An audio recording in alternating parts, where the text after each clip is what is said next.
guys, yun yung mga Rhode Island ko. Bago pa lang ako nag-uumpisa. Yun yung mga inaalagaan ko.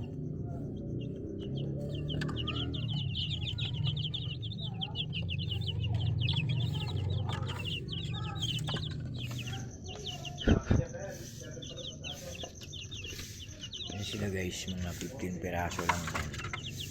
Meron din bar drop 4. So yan guys, bago pa lang yan sila. Pasensya na guys, medyo malabo yung video ko. Sira kasi yung camera ko.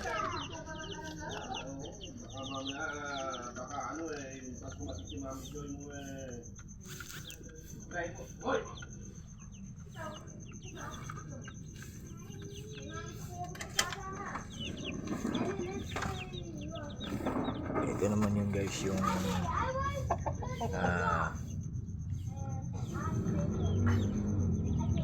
white leghorn ko na 7 months. So wala pa tayong hens, kaya pinapalahi ko muna siya sa native chicken at meron na siyang itlog. Actually guys, marami ng itlog yan, kaya lang nabasag yung iba, kaya 6 na lang yung natira. Yan yung hens. Ito yung roster natin na white leghorn. Soon pag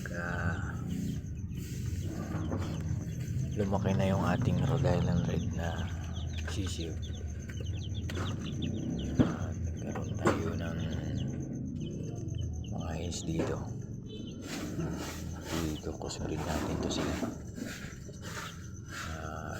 2 weeks old pa lang to guys. Yan sila guys. So ito yung isa guys na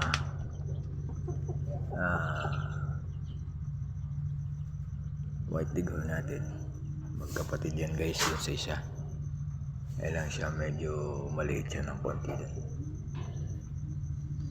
So yun guys, bago pa lang ako dito sa channel na to. So sana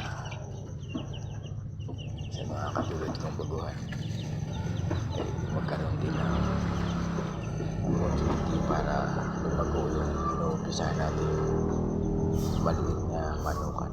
So ayan guys, panibago pa lang to.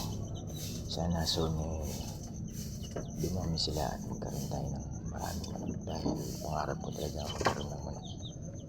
So ayan guys, sa ngayon ito na muna guys. Thank you sa lahat.